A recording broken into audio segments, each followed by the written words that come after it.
أعوذ بالله من الشيطان الرجيم. بسم الله الرحمن الرحيم. إن الذين كفروا لن تغني عنهم أموالهم ولا أولادهم من الله شيئا وأولئك أصحاب النار هم فيها خالدون.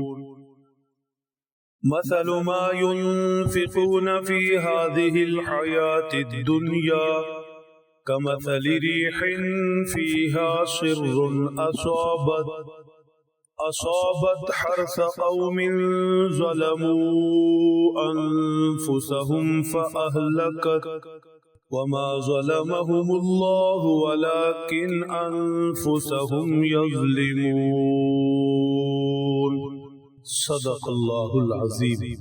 گزشتہ درس میں جو آیت شریفہ تلاوت ہوئی اس کے اندر یہودیوں میں سے بعض ایسے سعادت مندوں کا ذکر تھا اور انہیں دوہرے اجر دینے کا وعدہ تھا جنہیں اللہ کے حبیب مکرم جناب محمد الرسول اللہ صلی اللہ تعالی علیہ وسلم پر ایمان لانے کی سعادت نصیب ہوئی.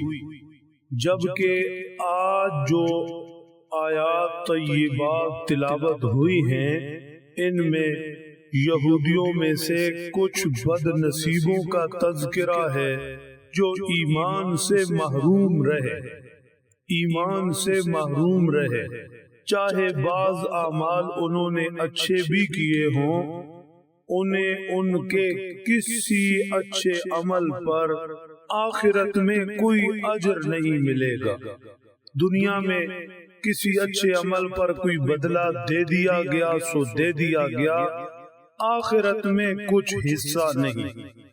ان کا مال جس کے لیے زندگی کھپا دی تھی، ان کی اولاد جسے یہ اپنا سرمایہ سمجھتے تھے، قیامت کے دن کسی کام آنے والا نہیں. قیامت میں اللہ کے حضور اجر ملے گا ایمان والوں کو، صحیح عقیدہ والوں کو. لہذا دنیا کے اچھے اعمال پر اگر اجر چاہیے تو ایمان اور صحیح عقیدہ ضروری ہے. ایمان اور صحیح عقیدہ ضروری ہے. دیکھیے بالکل صاف لفظوں میں ذکر فرما دیا، ان الذین کفروا، بے شک جو لوگ کافر ہیں، لن تغنی عنہم اموالہم ولا اولادہم من اللہ شیئا، ہرگز کام نہ آئے گی انہیں ان کی اولاد اور نہ ان کا مال اللہ کے حضور شیئن تھوڑا سا بھی، ذرے برابر بھی انہیں ان کی اولاد اور ان کا مال اور زندگی کے کیے ہوئے اچھے اعمال کچھ کام نہ آئیں گے. کسی سے نفع نہ ہوگا، کسی پر کچھ بدلہ نہیں ملے گا. وَأُولَئِكَ أَصْحَابُ النَّارِ، ان کا مقدر دوزخ کی آگ ہے، ان کا مقدر دوزخ کی آگ ہے. ہم فیہا خالدون، ہمیشہ اس دوزخ میں رہیں گے. ایمان سے محروم جو دنیا سے گیا دوزخ جا پہنچا، اب اس کی واپسی نہیں. اس بھیانک انجام اور اس تباہی کی وجہ کیا بنی کہ اعمال کی روح ایمان اور صحیح عقیدہ ہے. ایمان اور صحیح عقیدے کے بغیر اعمال ایسے جیسے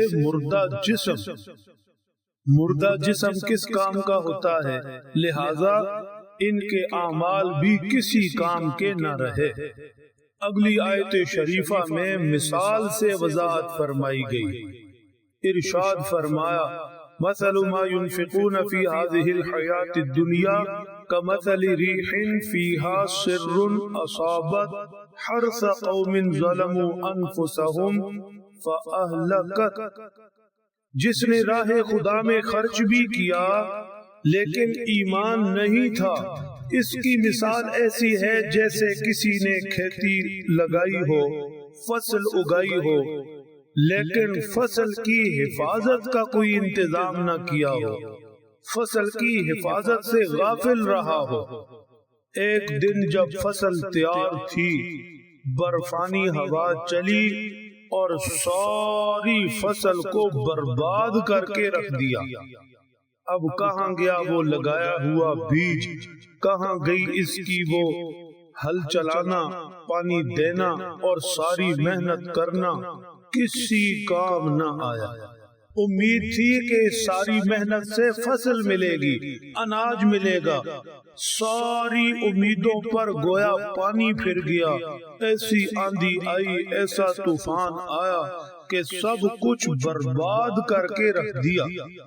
جو لوگ ایمان کے بغیر راہ خدا میں خرچ کرتے ہیں، یا ایمان کے بغیر جو لوگ دوسرے خیر خواہی کام کرتے ہیں، خیراتی کام کرتے ہیں، رفائی ادارے چلاتے ہیں، دنیا میں انہیں جو اجر ملے سو ملے، آخرت میں ان کا کوئی حصہ نہیں۔ اپنے ان کاموں پر آخرت میں اللہ کی طرف سے کچھ امید نہ رکھیں۔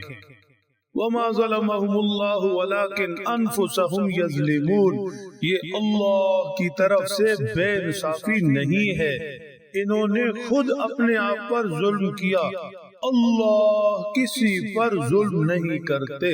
لہذا پہلے بتا دیا کہ ہمارے ہاں اگر اجر چاہیے، ہمارے ہاں اگر اجر چاہیے تو پھر ایمان لے کر آؤ۔